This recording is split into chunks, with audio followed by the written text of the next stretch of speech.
നമസ്കാരം മലയാളി വാർത്തയിലേക്ക് സ്വാഗതം. സിവിൽ പോലീസ് ഓഫീസറായ മിഥുൻ റോയിയെ ആക്രമിച്ച കേസിൽ എസ്എഫ്ഐ പ്രവർത്തകർക്ക് ജാമ്യം. 2 എസ്എഫ്ഐ പ്രവർത്തകർ കഴിഞ്ഞ ദിവസം അറസ്റ്റിലായിരുന്നു. അറസ്റ്റിലായ വിനയ് പ്രകാശ്, സുർജിത്ത് എന്നിവർക്കാണ് രാത്രി വൈകി ജാമ്യം കിട്ടിയത്. ഞായറാഴ്ച വൈകിട്ടോടെ ഇവരെ അറസ്റ്റ് ചെയ്തിരുന്നു. ഇതറിഞ്ഞ എസ്എഫ്ഐ പ്രവർത്തകർ വഞ്ചിയൂർ പോലീസ് സ്റ്റേഷന് മുന്നിൽ പ്രതിഷേധിച്ചു. വലിയ രീതിയിലുള്ള ഒരു പ്രതിഷേധമാണ് ഉദ്ദേശിച്ചിരുന്നെങ്കിൽ അവസാന നിമിഷം പ്രതിഷേധം ഒഴിവാക്കി. രാത്രി 11 മണിയോടെയാണ് ഇരുവരെയും വഞ്ചിയൂരുള്ള മജിസ്ട്രേറ്റ് വീട്ടിലെത്തിച്ച് പോലീസ് ജാമ്യ നടപടികൾ പൂർത്തിയാക്കിയത്. എന്തായാലും ജാമ്യം കിട്ടിയിരിക്കുകയാണ് ഈ എസ്എഫ്ഐ പ്രവർത്തകർക്ക്, പോലീസിനെ മർദ്ദിച്ച എസ്എഫ്ഐ പ്രവർത്തകർക്ക്. അതേസമയം മിഥുൻ റോയിയെ മോളിലെ അടിപിടി കേസിൽ നിന്ന് ഒഴിവാക്കും. പക്ഷേ ശംഖുമുഖത്തെ DJ പാർട്ടിയിലെ ലാത്തി ചാർജിൽ മിഥുൻ റോയിക്കെതിരെ നടപടിയുണ്ടാകും. സംഭവത്തിന് ശേഷം മെഡിക്കൽ അവധിയിലായിരുന്നു മിഥുൻ. സംഭവത്തിന്റെ റിപ്പോർട്ട്, ദൃശ്യങ്ങളൊക്കെ സമർപ്പിക്കുക എന്ന നിർദ്ദേശം സിറ്റി പോലീസ് കമ്മീഷണർ മുന്നോട്ട് വെച്ചിട്ടുണ്ട്. ഇതനുസരിച്ച് ഉദ്യോഗസ്ഥർ റിപ്പോർട്ടും അതിന്റെ ദൃശ്യങ്ങളും സമർപ്പിക്കും. മാത്രമല്ല രഹസ്യ വിഭാഗത്തിന്റെ റിപ്പോർട്ടും കമ്മീഷണർ ആവശ്യപ്പെട്ടിരിക്കുകയാണ്. 1.5 വർഷം മുൻപ് ഹെൽമെറ്റ് ധരിക്കാതെ സ്കൂട്ടർ ഓടിച്ച സംഭവത്തിൽ അന്നത്തെ ഡിവൈഎഫ്ഐ ബ്ലോക്ക് സെക്രട്ടറി നിതീഷിനെതിരെ പേട്ട പോലീസ് പിഴ ചുമത്തിയിരുന്നു. ഇത് ചോദ്യം ചെയ്യാൻ എസ്എഫ്ഐ ഡിവൈഎഫ്ഐ പ്രവർത്തകർ പേട്ട സ്റ്റേഷനിൽ പ്രതിഷേധവുമായി എത്തിയപ്പോൾ പോലീസ് ലാത്തി ചാർജ് നടത്തി. അന്ന് നടത്തിയ ലാത്തി ചാർജിൽ മിഥുൻ അടക്കമുള്ളവർ ഉണ്ടായിരുന്നു. ഈ വീഡിയോ ചൂണ്ടിക്കാട്ടി മിഥുനെതിരെ എസ്എഫ്ഐ അന്നും പരാതി നൽകിയതാണ്. അതിനുശേഷമാണ് ന്യൂ ഇയർ ദിവസത്തെ സംഭവ വികാസങ്ങൾ അരങ്ങേറുന്നത്. അതായത് ഈ തുടരെയുള്ള പരാതികൾ, അതായത് മിഥുനെതിരെ പരാതികൾ നിരന്തരം ആവർത്തിക്കപ്പെടുന്ന സാഹചര്യമാണ് ഉള്ളത്. വട്ടിയൂർക്കാവിൽ കാർ അപകടവുമായി ബന്ധപ്പെട്ട് 2024 ഏപ്രിലിൽ മിഥുനെയും കുടുംബത്തെയും വീട് കയറി 12 അംഗ സംഘം ആക്രമിച്ചിട്ടുണ്ട്. ആ കേസ് രജിസ്റ്റർ ചെയ്തിട്ടുള്ളതാണ്. മിഥുൻ മദ്യപിച്ച് വാഹനമോടിച്ച് പ്രശ്നമുണ്ടാക്കിയെന്നായിരുന്നു എതിർഭാഗം അന്നുന്നയിച്ച വാദം. പുതുവർഷത്തിലെ DJ പാർട്ടിക്കിടെ ലാത്തി കൊണ്ടടിച്ചതിന്റെ വൈരാഗ്യത്തിലാണ് എസ്എഫ്ഐ പ്രവർത്തകർ മോളിൽ വെച്ച് മിഥുനെ മർദ്ദിച്ചത്. മിഥുനെതിരെ കേസെടുത്തത് വലിയ വിവാദമായിരുന്നു. പ്രത്യേകിച്ച് എസ്എഫ്ഐ പ്രവർത്തകർ മിഥുനെതിരെ കേസ് കൊടുക്കുന്നു, മിഥുൻ എസ്എഫ്ഐ പ്രവർത്തകർക്കെതിരെയും കേസെടുക്കുന്നു. എസ്എഫ്ഐ പ്രവർത്തകർക്ക് ജാമ്യം കിട്ടാവുന്ന വകുപ്പുകൾ ചുമത്തി കേസെടുക്കുന്നു, മിഥുനെതിരെ ജാമ്യമില്ലാ വകുപ്പുകൾ ചുമത്തി കേസെടുക്കുന്നു. ഇത് വലിയ രീതിയിലുള്ള വിവാദമായി. മാത്രമല്ല മിഥുനൊപ്പം ഉണ്ടായിരുന്ന മിഥുന്റെ സഹോദരിയും പ്രതി ചേർത്തായിരുന്നു കേസെടുത്തത്. ഏതായാലും സിവിൽ പോലീസ് ഓഫീസർക്കെതിരെ എടുത്ത കേസ് റദ്ദാക്കുക എന്ന തീരുമാനത്തിലേക്ക് കഴിഞ്ഞ ദിവസം പോലീസ് എത്തിയിരുന്നു. മിഥുനൊപ്പം ഉണ്ടായിരുന്ന യുവതിക്കെതിരായ കേസും റദ്ദാക്കി. പോലീസുകാരനെ മർദ്ദിച്ച സംഭവത്തിൽ 2 എസ്എഫ്ഐ പ്രവർത്തകരാണ് കഴിഞ്ഞ ദിവസം അറസ്റ്റിലായത്. ഇവർക്ക് ജാമ്യവും കിട്ടിയിരിക്കുകയാണ്. തടഞ്ഞു നിർത്തൽ, അസഭ്യം പറയൽ, മർദ്ദനം, ആയുധം ഉപയോഗിച്ച് ആക്രമിക്കൽ എന്നീ ജാമ്യമില്ല വകുപ്പുകൾ പ്രകാരമായിരുന്നു ആദ്യം കേസെടുത്തത്. പേട്ട സ്വദേശി വിനയ് പ്രകാശിന്റെ പരാതിയിലായിരുന്നു ഇരുവർക്കുമെതിരെ കേസ്.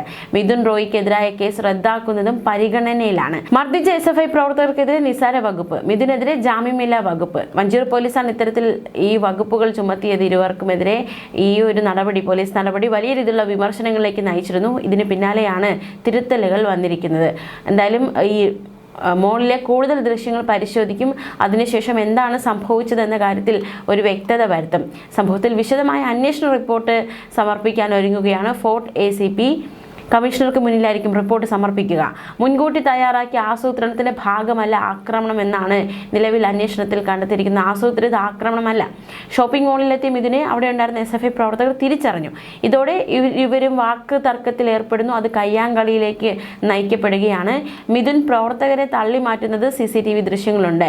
പ്രകോപിതരായ പ്രവർത്തകർ മിഥുന് നേരെ പാഞ്ഞെടുക്കുകയും ചവിട്ടുകയുമായിരുന്നു. ശനിയാഴ്ച ഉച്ചയ്ക്ക് 3 മണിക്കാണ് മോൾ ഓഫ് ട്രാവൻകൂറിൽ ഈ ഒരു സംഭവം അരങ്ങേറിയത്.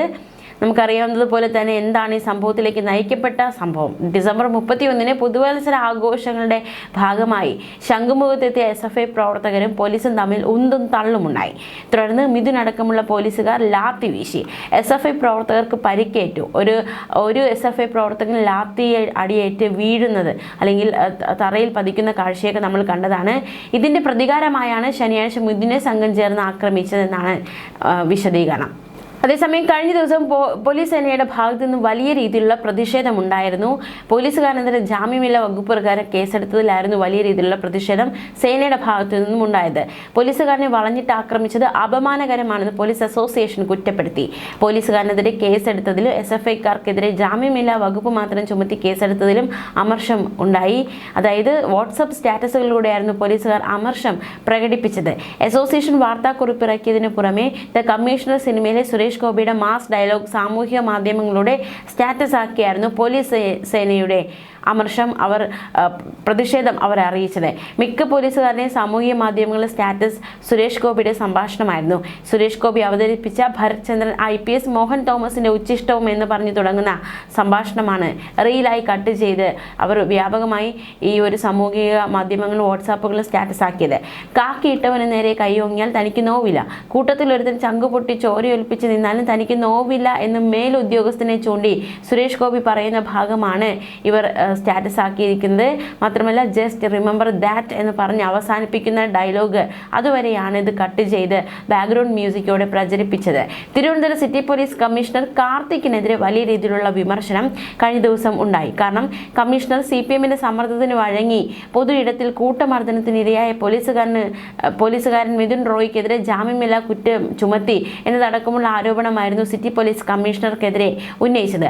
മിഥുനെ മാത്രമല്ല ഒപ്പമുണ്ടായിരുന്ന സഹോദരിയെയും കേസിൽ പ്രതിയാക്കിയതും വലിയ രീതിയിലുള്ള പ്രതിഷേധത്തിനാണ് ഇടയാക്കിയത്. മാത്രമല്ല ഈ സംഭവം വന്ന് ദൃശ്യങ്ങളൊക്കെ പ്രചരിച്ച് മണിക്കൂറുകൾ പിന്നിട്ടിട്ടും SFI പ്രവർത്തകരെ അറസ്റ്റ് ചെയ്തില്ല, അവരെ അറസ്റ്റ് ചെയ്യാനും വൈകി. ഇതും വലിയ രീതിയിലുള്ള പ്രതിഷേധത്തിന് അല്ലെങ്കിൽ വിമർശനത്തിന് നയിച്ചിരുന്നു. ജില്ലാ പോലീസ് അസോസിയേഷൻ വാട്സാപ്പ് ഗ്രൂപ്പുകളിൽ സിറ്റി പോലീസ് കമ്മീഷണർക്കെതിരെ വരെ ട്രോളുകൾ ഉണ്ടായി. ഷോപ്പിംഗ് മാളിൽ SFIക്കാർ പോലീസുകാരെ മർദ്ദിച്ച കേസിൽ പ്രതികളെ എന്തുകൊണ്ട് അറസ്റ്റ് ചെയ്തില്ല എന്ന ചോദ്യമുയർന്നു. ദൃശ്യങ്ങൾ പരിശോധിച്ച് സാക്ഷിമൊഴി എടുത്തതിന് ശേഷമാകും തുടർ നടപടി ഉണ്ടാവുകയെന്ന് മഞ്ചൂർ പോലീസ് വ്യക്തമാക്കിയെങ്കിലും അറസ്റ്റ് വൈകിയതിൽ വലിയ രീതിയിലുള്ള വിമർശനം തന്നെയാണ് ഉയർന്നത്. മാത്രമല്ല ഇതെന്ത് ന്യായം, ഇതെന്ത് നീതി എന്ന ചോദ്യം ഉയർന്നു. അടിയും വാങ്ങണം പ്രതിയും ആകണം എന്നതടക്കമുള്ള വിമർശനങ്ങൾ ഉയരുകയുണ്ടായി. ജോലി ചെയ്തതിന്റെ പേരിൽ പോലീസുകാരെ വളഞ്ഞിട്ട് ആക്രമിച്ചത് ജനാധിപത്യ സമൂഹത്തിന് അപമാനമാണെന്ന് കേരള പോലീസ് അസോസിയേഷന്റെ വാർത്താക്കുറിപ്പിൽ തുറന്നടിച്ചിരുന്നു. ഉത്തരവാദിത്തപ്പെട്ട രാഷ്ട്രീയ പ്രസ്ഥാനത്തിന്റെ പേരിൽ നാട്ടിൽ അരാജകത്വം സൃഷ്ടിക്കാനാണ് ശ്രമമെന്നും പോലീസ് അസോസിയേഷൻ കുറ്റപ്പെടുത്തി.